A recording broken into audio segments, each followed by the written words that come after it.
Good afternoon. We've gathered today to talk about the Town of Forkland mayoral election coming up in a couple of weeks for 2020. And the incumbent mayor, the Honorable Charlie McAlpine, speaks to his community today. We're going to take a look at Mayor McAlpine's leadership from a three-pronged perspective. His first years, his current years, and what he sees for the future. We're going to start with a basic assessment. The Honorable Mayor McAlpine, you have built a strong name recognition as someone with a vision for the community, a problem solver, someone with passion to get things done, accountability, and strong worker relationships, not only locally, but state and nationally as well, with the spirit of excellence, diligence, and faith throughout the process. When you became mayor of Forkland, Forkland was faced with some huge hurdles. The town was experiencing fiscal nightmare. The number one problem was cash flow. Forkland had a tax lien due to delinquent tax payments, no police department, few city services for the citizens, very, very few brick and mortar businesses that would produce a solid tax base, many unpaid vendors, and many other bills. Quite frankly, the town was in the red, bleeding funds into the abyss. How have you dealt with this? And my follow-up question for that is, and what is the town status now? How did you deal with it, and where are we now? Oh, good afternoon, Pastor. Good afternoon. Yes, it was a nightmare. One of the first things that was implemented on my behalf was fiscal responsibility. And through fiscal responsibility, it comes a wide variety of things, starting with financial management. We introduced QuickBooks. We was taking cash. We took cash out of the equation because that's one of those threats that create problems. We worked very closely with the town council to get them trained, because where we had to go was to get the house in order, and you basically try to do that in the first 12 months. And when I say get the house in order, you get it financially in order by getting accountability of everything coming and going. In order to do that, fiscal responsibility, you put in a quality budget that you can work with. You work with that to get the town council trained to understand the sections of the Alabama codes that they have to work under, as well as the mayor. Those were the initial things up front that we did. And you know, in my days of working, as I did for nearly 40 years, that's the process of collecting that low-hanging fruit, those easy, attainable things that are going to get you success right off the gate, right out of the gate. And we did that. And once we got a handle on our finances, accountability, 100% of our money, then we was able to pay off those delinquent debts, those lawsuits, those liens, put all those other things in place that not even I mentioned, workman's comp, health insurance for employees, as well as set up a retirement portfolio for them as well. And that nightmare, for instance, showed only $49,000 of total revenue on hand for the town of Forkland. And I can assure you now we have a little excess of $600,000. And I would hate to try to lay out all the things that we have purchased or set in place over the last 3.5 years. But right now the town is stable financially, and you know, that does not include an equal amount of grants that we have achieved during this last 7 or 8 months.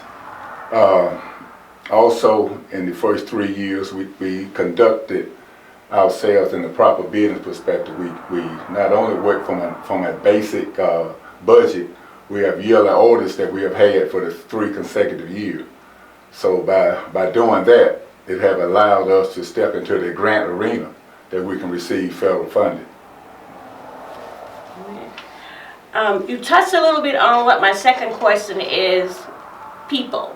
The people of the community, the employees, and a good working atmosphere, a good safe atmosphere. And when you came, there wasn't a whole lot in place. And actually for years, the city employees have been asking for basic benefits to meet the standard of living for the average American to no avail, and budget and money and many reasons was given over the years. And like you said, you know, you dealt with the health care insurance because they didn't have any for years, no workman comps, and they didn't, and they had very few supplies for daily operation to do their practical job, and practically no training. Right. And it was obvious that the building itself was deteriorating and thus making an unsafe environment. So tell us what you've done to deal with making it a better place to work, a better atmosphere to work, better training, and what is your prognosis in this area for the future? Well, Pastor, several things that we have done. I touched on a little of it, but not just the workman's comp and the healthcare side of it. We also went in and reevaluated all the employees. We raised their pay. We have put in place a cost of living package every year. And the beginning of every year, we allow a percentage cost of living increase for those employees to help balance their lives as inflation hit all of us. So we have put that in place. We have a yearly cost of living package that the town council votes on every year. And that normally ranges from 2 to 5% increase in pay. As it relates to the physical aspect of the municipal complex, where most of the employees work, we went in, we totally revitalized the municipal complex. We restored it, painted, we added probably $30,000 worth of new technology. I know the technology that we had was somewhere around 2007, 2008. We put in current technology, which included all new computers, printers, the whole process. And I only see, you know, that aspect of it in the future being more positive. And we do have a plan in place to upgrade that technology as new technology come available. Forkland's infrastructure has been an issue for many decades. Roads in disrepair, a failing water system with an unstable quality of water, no sewage, trash removal services sporadic at best, and few options for the citizens during tornado season, and even less option of relief during the blistering hot summers. What have you done to improve the circumstances of the community in those areas? We've done several things. Each year since I've been mayor, we have applied for state grants to repair our roads. This past year we were successful. In fact, we're involved in a $350,000 CDBG grant as we speak. I know they're accepting bids right now for that. We're going to pave 2 of our major roads in the town, where a large percentage of our population, probably a third of the town population lives on those 2 roads. Now, we will be paving those roads in the next few weeks, as soon as the bid process is over and closed. We have purchased additional equipment that was needed. You know, bush hog to keep the roads cut, boom tractor to cut all the bushes back off the, the low-hanging limbs off the road. We have also received a package in the last few weeks that involved a $123,000 package with USDA. We're buying a new backhoe with multiple attachment and a new cab and air 4-wheel drive tractor. Forkland itself is kind of rural, and when it rains, the streets, the roads get a little soft, so we're better able to bush hog and keep our roads up with a 4-wheel drive tractor, so we have obtained that. We have a backhoe that we can remove debris from our roads, clean out our covers. and all that'll be in place over the next 2 weeks. We are living in a technological and electronic age. And I heard you allude to some of the things that you've done. I've experienced some of it. I know it's a great improvement. But many of our citizens are getting left behind. Each year, more and more of the basic businesses and our basic communication is through technology and electronics. We are in a virtual communication age, and there isn't any going back. So how have you addressed this? What kind of specific steps have you taken to give alternative education and support, vocational skills for the citizens of Forkland, especially the youth and the senior citizens? Well, perhaps one thing that we have done, and we're the only municipality in the state of Alabama who have taken the initial leadership themselves dealing with our seniors. In early 2019, we established what we call the One Stop Innovative Center. And that is a technology program where we hire an instructor, and we have 34 or more seniors. These individuals are between 60 and 87 years old. And we have an instructor who provides structural learning to them on all technology. They learn how to use their laptops, their iPhones, and I hate to even now try to clarify all the different things associated with that, even security as it related to their banking. And too many of our seniors never have had the opportunity to really learn the technology that we enjoy. So right now, with the classes and the lessons that they have learned, they're able to conversate with their kids, their grandkids, and others. I mean, a lot of them have even now established emails, and they send emails now. So it's enjoying watching them do that. Now we're going to move to some things that's happening in our present environment. The country itself has been at a downward turn for the last few years. And our children, our senior citizens, face many hurdles because of that. And what I mean by that is they live in poverty, many of them. They live in a food insecure or at-risk environment, and poor health care in the midst of that, and these high med bills, co-pay med bills for Medicare. And how are you going to address these going forward to helping elevate the standard and quality of life for the basic citizens of Forkland? That's kind of complex. We created or developed a strategic plan in 2017, and we brought a very large percentage of the community in, and we sat down. These are some of the things that we have addressed it, and what from my leadership as mayor and the town council, and even now the citizens, we wanted them to look at Forkland as it would be, say, 3 years down the road. And that's where we're at now. We're looking at the vision that we had 3 years ago that have unfolded. As it relates to a lot of the obstacles that face our seniors and others, it's financial.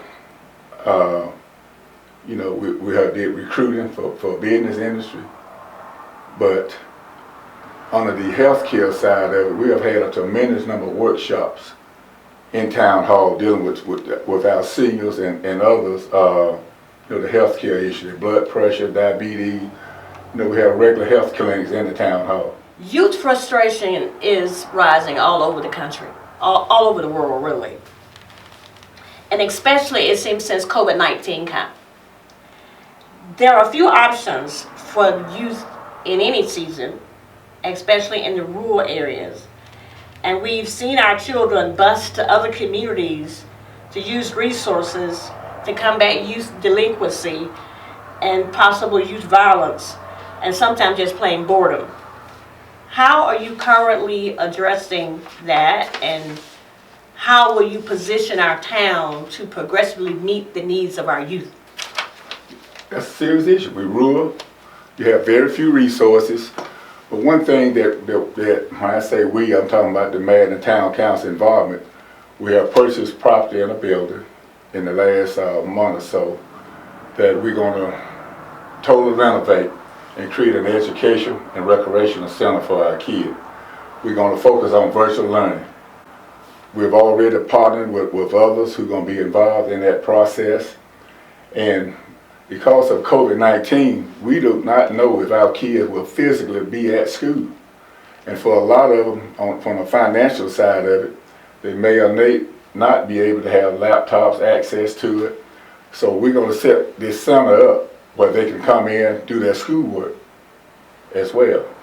And that's one of the projects we have on the table right now. We have already purchased the facility, and we're starting the grant process. And we have partners already who are donating, and I would say as soon as possible we're going to have that project up and running.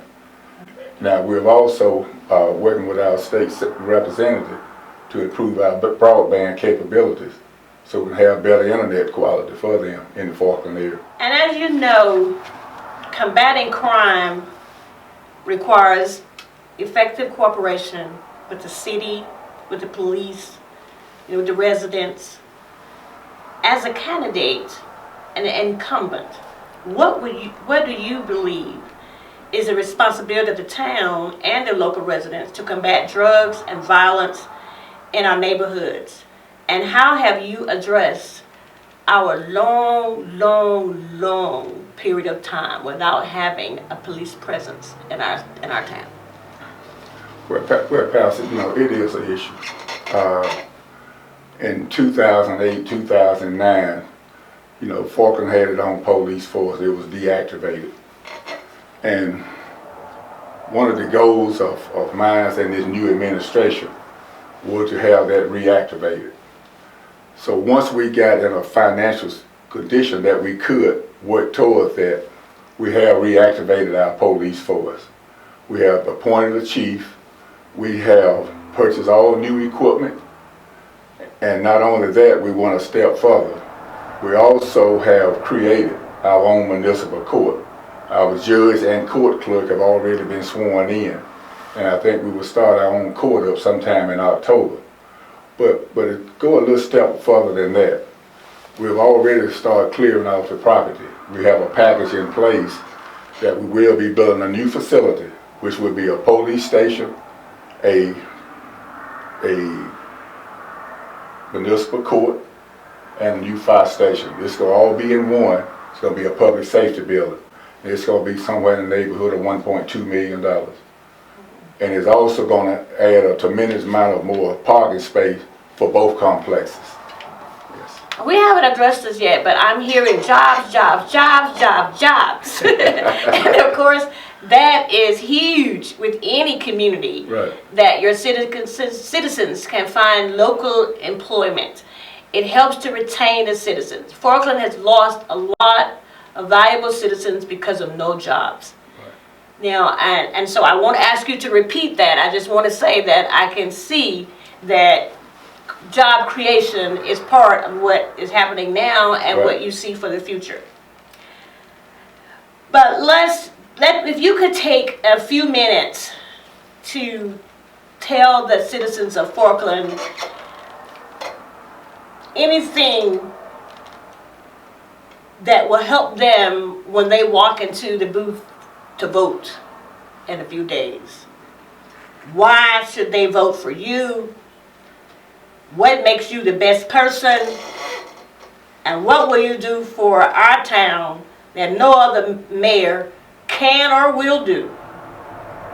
And while you're answering, I just want to go on record and saying thank you for the opportunity to be a part of getting this message out that so much had happened already. Yes. We're in the midst of great things, and the plan for the future is just as progressive. But everyone don't know it. So take your few minutes and tell them what they don't know. Well, Pastor, I have spent all my adult life working in 3 areas. And I would say 4. That's agricultural development. But the main areas that I spent a majority of my adult life working in rural development, community development, and economic development. And by saying a mouthful, I'm saying that I thoroughly understand the development process of taking a rural, underserved community and making it look good. And by saying that, I mean all aspects of it. I don't mean, painting a building or driving a car from left to right. I mean looking at all those components that is needed to develop a community. I thoroughly understand the process on how to get that done and the avenues to get that done and getting it done. That's the main thing. I don't make promises I don't keep. I have a thorough background in grant writing, nonprofit management, and it goes, I guess it's the whole package. And you don't talk about it or rub it in, you just get it done. And I thoroughly believe in training, and that's one of the focus that I've had with the town council and the employees. You can't do your job if you don't know your job. So I know the clerk, she constantly frowns when I say it because she knows I'm finna say it. I don't believe in doing something but once, because if you do it once and you do it right, you don't have to repeat it. It takes a lot of time to correct a mistake, and I try not to make them. It may offend some people, but why mess up? When I mess up a whole chain of people, and they mess up somebody else. So you'll see a lot of efficiency and things happening very fast around me because I make sure that it's done correctly. And I see Forkland, in my eyes, the way others won't, because I see all those other things that are going to unfold over the next 3 or 4 years. I see a traffic light. Well, thank you so much, Mayor.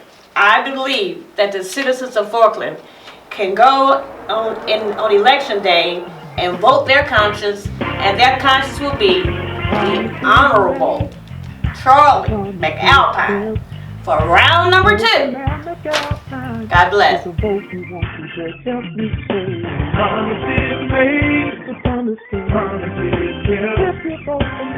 it's a man McAlpine. Oh, what you want to